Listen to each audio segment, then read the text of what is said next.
علامہ آلوسی کا دیکھو پارہ نمبر 30 سورہ انا انزلنا کی تفسیر میں حضرت آلوسی حدیث نقل کرتے ہیں کہ اللہ تعالیٰ فرما رہے ہیں کہ اللہ تعالیٰ کیا فرما رہے ہیں کہ لعنین المذنبین، گنہگاروں کا رونا احب الی من زجر المسبحین، تسبیح پڑھنے والوں کے سبحان اللہ پڑھنے سے زیادہ مجھے محبوب ہے۔ اس لیے کہتا ہوں کہ خدا کے لیے کسی گنہگار کو حقیر مت سمجھا کرو، گناہ سے تو نفرت کرو، گنہگاروں سے نفرت مت کرو۔ ہو سکتا ہے کہ توبہ کر کے یہ ولی اللہ بھی ہو جائے، اور ہو سکتا ہے آپ دھرے رہ جائیں جہاں کے ہیں وہیں۔ بعض گنہگار وہ ڈاکو جس کے ڈاکے سے اس وقت کی مائیں اپنے بچوں کو سلاتی تھیں ڈرا ڈرا کر، ارے سو جا سو جا فضیل آ رہا، اتنا زبردست خطرناک ڈاکو وہی اولیاء اللہ کا سردار بنا توبہ کر کے۔ دیکھو شجرے میں عالم کا نام آ رہا، حضرت فضیل بن عیاض رحمۃ اللہ علیہ ایک دن ڈاکہ مارنے گئے، کوئی تہجد گزار تھا وہاں، وہ قرآن پڑھ رہا تھا تہجد میں، الم یأن للذین آمنوا ان تخشع قلوبهم لذکر اللہ، کیا ایمان والوں کے لیے ابھی وقت نہیں آیا کہ ان کے دل خدا سے ڈر جائیں اور گناہ چھوڑ دیں، خدا کی نافرمانی، کتے اور سور کی زندگی سے باز آ جائیں۔ نافرمانی اچھی چیز نہیں ہے، سب زبردست زہر جس کے لیے مخلوق بھی ایسے لوگوں کو ذلیل سمجھتی۔ ذرا کبھی پوچھ لو جن کے لیے مرتے ہیں غیر اللہ پر، ان سے پوچھو کہ میں تمہاری نظر میں میری کیا ہے شکل معلوم ہوتی۔ اگر متقی ہے صحیح ایکسرے کیا ہے اس نے تو بتا دے گا، اگر وہ بھی نالائق ہے اس کا دل بھی بے غیرت ہے تو اور بات ہے، اگر متقی ہے وہ حسین تو فوراً کہہ دے گا کہ جب تم مجھے بری نظر سے دیکھتے ہو تو تم مجھے شیطان معلوم ہو۔ حضرت حکیم الامت فرماتے ہیں ایک بڑے میاں اللہ کی محبت سیکھنے تھانہ بھون آئے، ایک طالب علم کو اس کے حسن کی وجہ سے انہوں نے بار بار اس پر نظر ڈالا، وہ اللہ والا تھا، ولی اللہ تھا، صاحب نسبت تھا۔ بعض بندے بالغ ہوتے ہی ولی اللہ ہو جاتے ہیں، تعجب کی بات نہ کرنا۔ مولانا شبیر علی صاحب نے مجھ سے فرمایا تھا حضرت کے بھتیجے ناظم آباد 4 نمبر میں کہ ایک 20 سال کا جوان کالی داڑھی آیا، حضرت اس کے لیے کھڑے ہو گئے اور اس کو اپنے پاس بیٹھالا اور فرمایا میں اپنی جگہ پر بیٹھالتا لیکن تم کی عمر بہت چھوٹی ہے، تم بیٹھ نہ سکو گے، لہذا میں آپ کو یہاں بیٹھال رہا ہوں، ورنہ دل چاہتا تھا میں اپنی جگہ بیٹھا لوں۔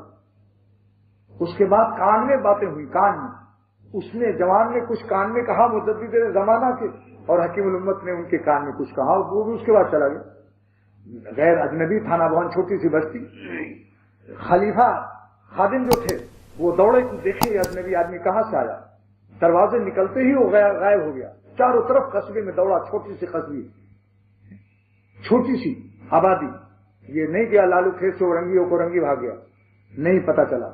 حضرت سے اس نے پوچھا پیر دبا دبا کر کے، حضرت نے انکار فرمایا مت پوچھو اس کے بارے میں۔ جب بہت سارے ذکر کیا تب فرمایا کہ وہ ابدال تھا۔ یہ ابدال ایسے ہوتے ہیں کہ کبھی شام میں قدم ہوتا ہے، کبھی کراچی میں قدم ہوتا ہے، اور کچھ مجھ سے مشورہ کرنے آیا تھا۔ دیکھو تو معلوم ہوا ایسے کتنے بندے، حضرت مولانا عبد المجید صاحب اعظم گڑھ کے بہت بڑے عالم مفتی، جن کے بارے میں 5 علماء نے فیصلہ کیا کہ چلتا پھرتا کتب خانہ ہے، چلتا پھرتا کتب خانہ ہے۔ اعظم گڑھ شبلی منزل میں سید سلیمان ندوی، مولانا شاہ عبد الغنی، مولانا شاہ ولی اللہ صاحب، ڈاکٹر عبدالحی صاحب، مولانا ابراہیم صاحب، مولانا عبد الباری لکھنوی ندوی، 5 علماء اور یہ سب ڈاکٹر صاحب خواجہ صاحب بھی سب بیٹھے ہوئے۔ ایک مسئلے میں تحقیق کی ضرورت پیش آئی، پریشان ہو گئے کتابیں دیکھتے دیکھتے۔ اس زمانے میں مولانا عبد المجید صاحب بیمار تھے، صاحب فراش تھے، ان سے مشورہ کیا گیا، وہیں وہ بھی تھے لیٹے ہوئے کسی کمرے میں۔ ان علماء نے ان سے پوچھا، ان کا شامی فلاں جلد میں فلاں صفحے میں دیکھ لو۔ اس وقت شاہ عبد الغنی صاحب رحمۃ اللہ علیہ اور سب علماء کے منہ سے نکل گیا کہ یہ شخص چلتا پھرتا کتب خانہ سینے میں لیے ہوئے۔ انہوں نے مجھ سے یہ روایت بیان کی جو میں آپ پیش کر رہا ہوں۔ جو مرنے کے بعد انہوں نے وصیت کی تھی کہ میرا شرم کی جگہ ہاتھ مت لگانا، شہید مرے ہیں وہ، کیونکہ ٹی بی میں مرے، جو سل میں پھیپھڑے کے زخم میں مرتا ہے شہادت کا درجہ ملتا ہے۔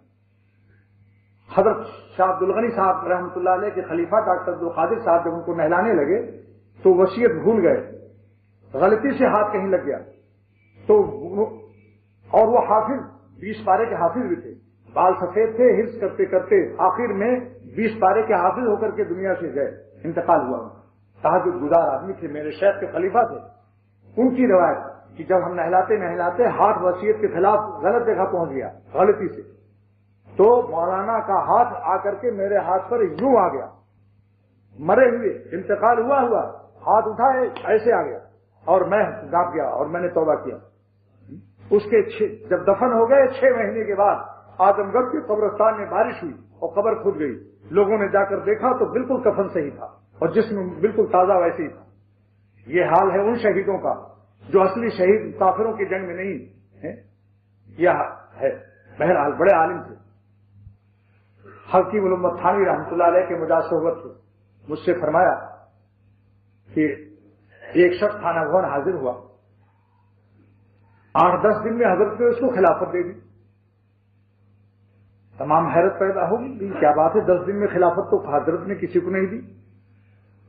لوگ تلاش میں قرید میں لگ گئے تو حضرت نے فرمایا کہ یہ اور لوگوں کا برے عادتوں کا تو امالہ ہوتا ہے، یعنی غصہ بری چیز ہے، اب اس کو اچھی طرف لگا دیا، اب نیک اچھے کاموں میں غصہ آنے لگا۔